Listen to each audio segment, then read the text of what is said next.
Hello, this is Miss Pac-Man, the Steam version, actually, running in MAME. You can extract it with a script that I got off of GitHub anyway. I don't know if it's still there. I haven't looked in a while. Let's just play some Miss Pac-Man. I'm also testing out my new headset. It's a Audio-Technica M50 something something USB. I should look this up so that I'm not giving you like only the beginning and end part of its name. But I think Audio Technica are a Japanese company. I don't know. How did I get that impression? I looked up some thing of theirs and it was in Japanese. I should look that up too.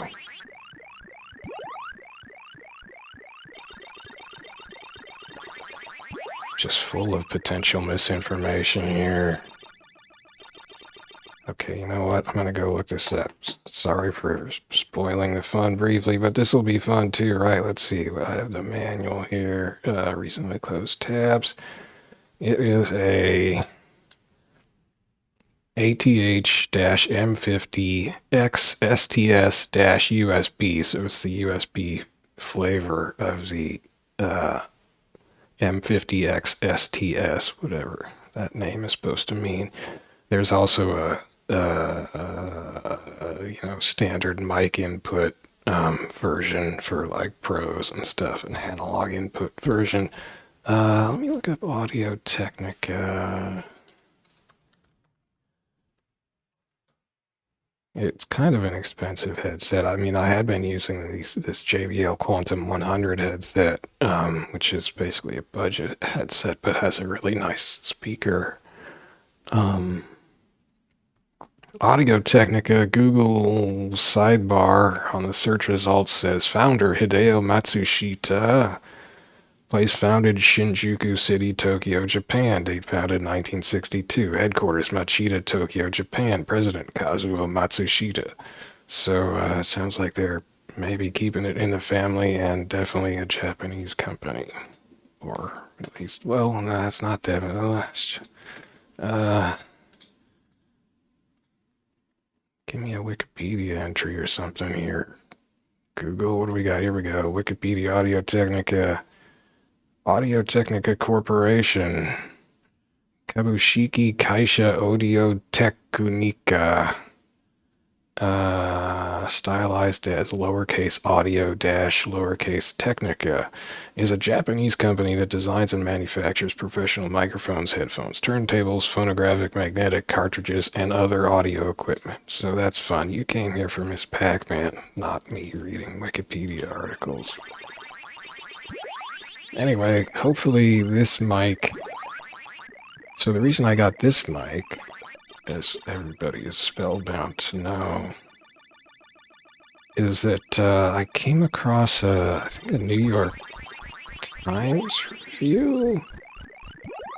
I was Googling, like, best headset mics 2025 or something, and I came across, I believe it was a New York Times. Wait, New York Times, don't you need like a subscription to read the... Okay, now I gotta look that up.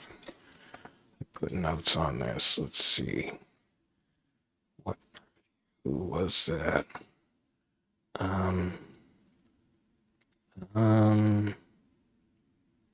The full name is ATH-M50xSTS-USB space stream set streaming headset or something.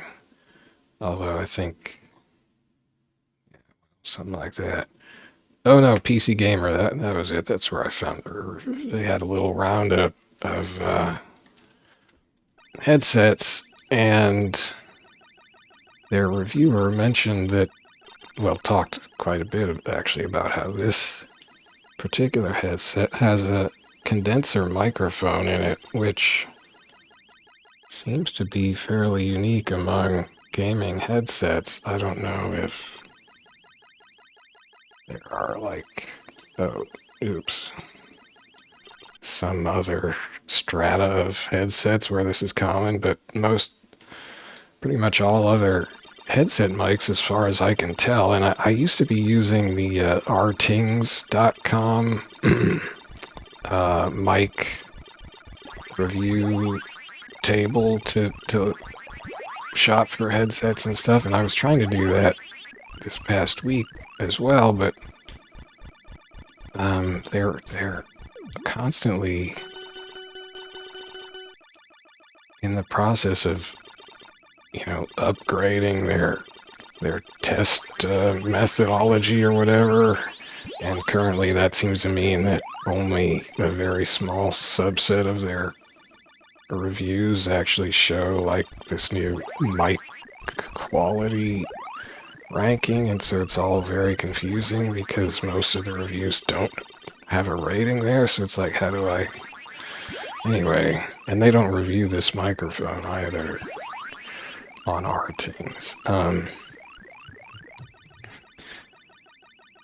But yeah, so I mean, so there's two, as far as I understand it, and I'm not a microphone expert at all. I can barely even talk. I must need water.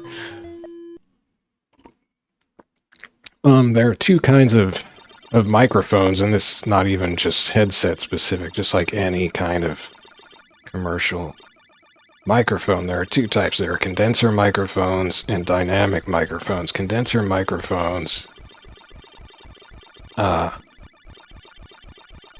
sort of typical of your classic professional microphone where the mic is on like a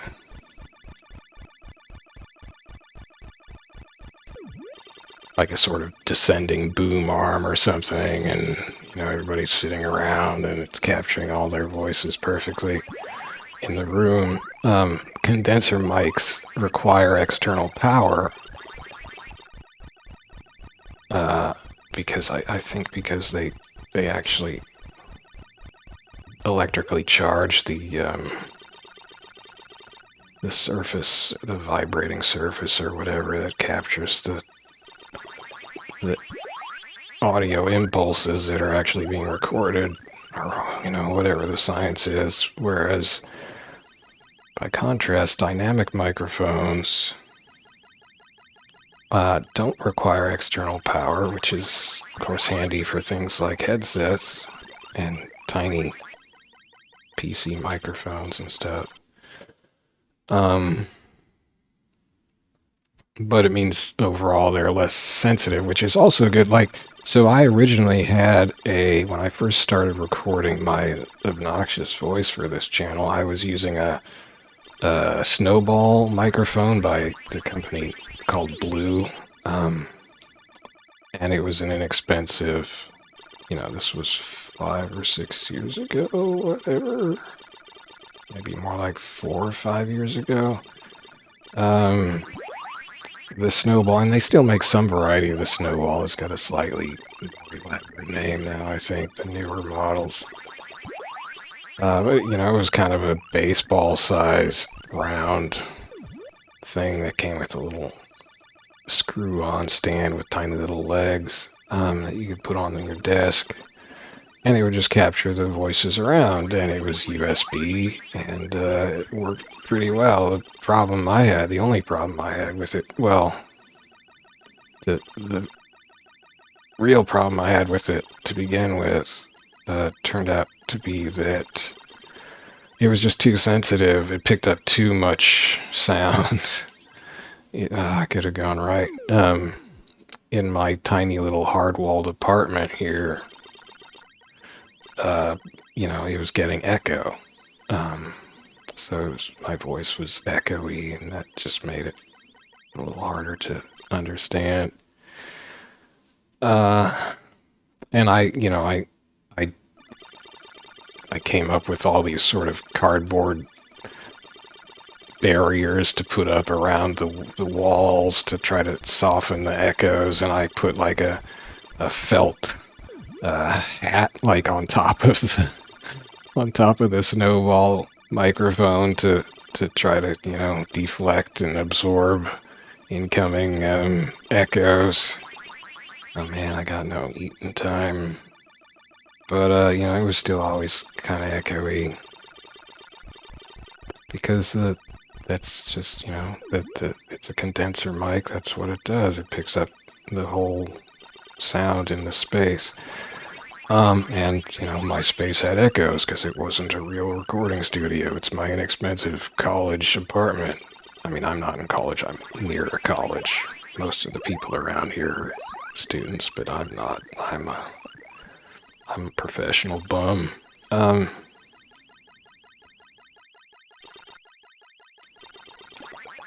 So yeah, that was a condenser mic.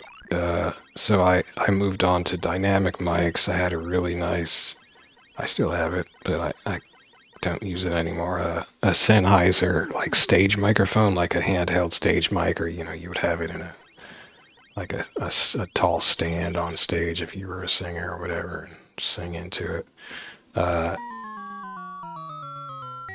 That's cool and all, and I had it on this big horizontal boom arm, so I just positioned that in front of my face and sort of just put it right up to my lips and just sort of made sweet love to it while I whispered into it.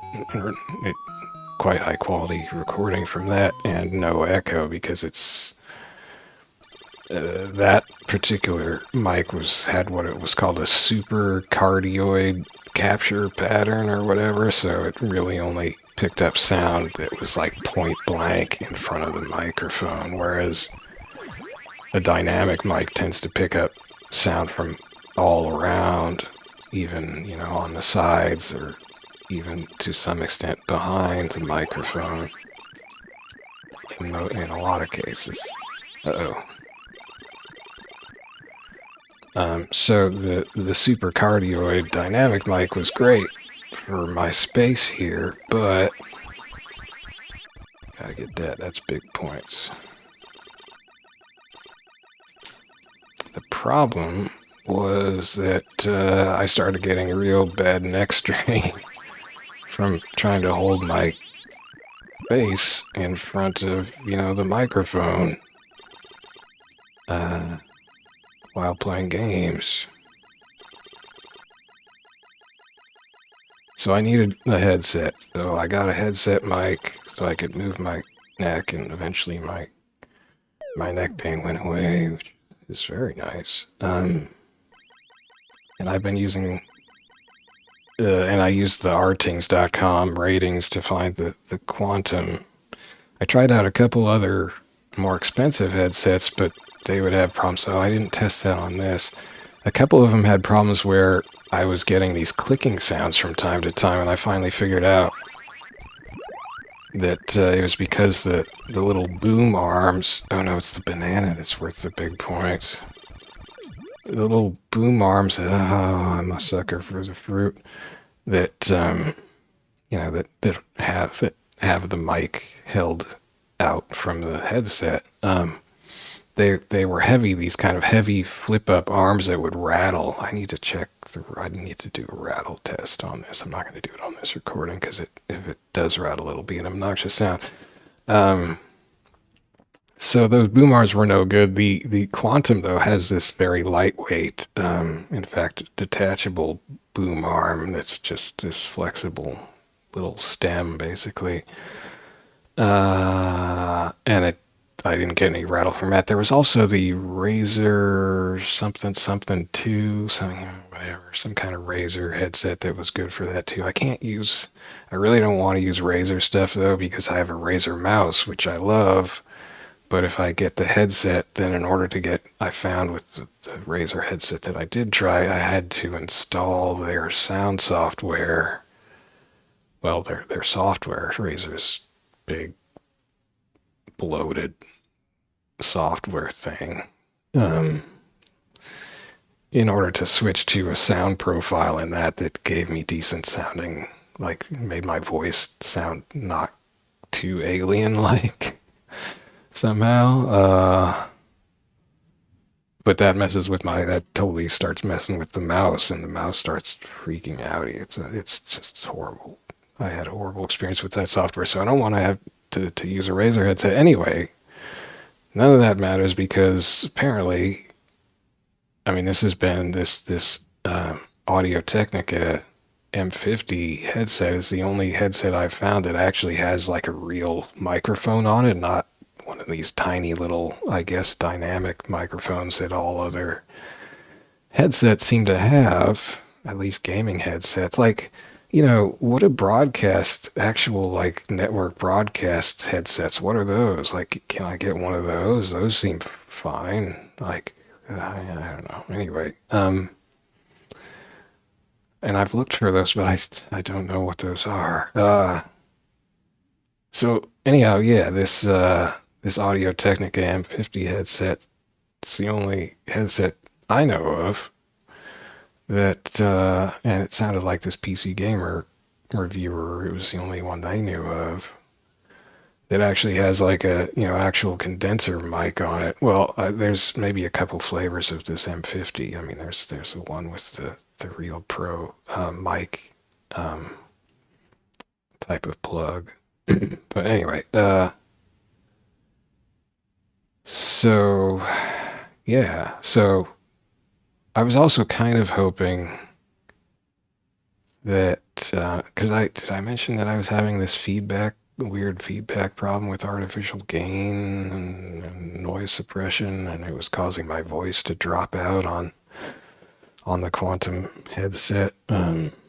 So why am I talking about this anyway? Nobody cares. Anyway, so new headset. Hopefully my voice will have been coming through as clear as it gets, which, actually, it's funny, this headset has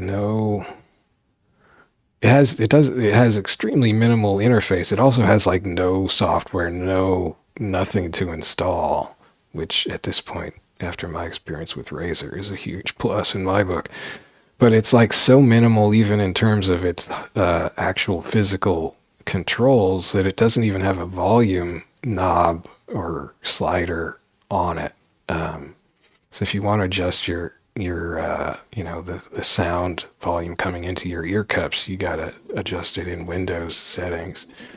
The only physical control that it has is this little sort of springy switch that can rotate a little bit from side to side, and it took me a while to figure out, and it wasn't clear even from reading the instructions how you're meant to operate it, but I guess you actually press in on the dial itself, which is weird, to turn on or off, toggle on or off audio monitoring of the microphone, so you can actually hear kind of a real-time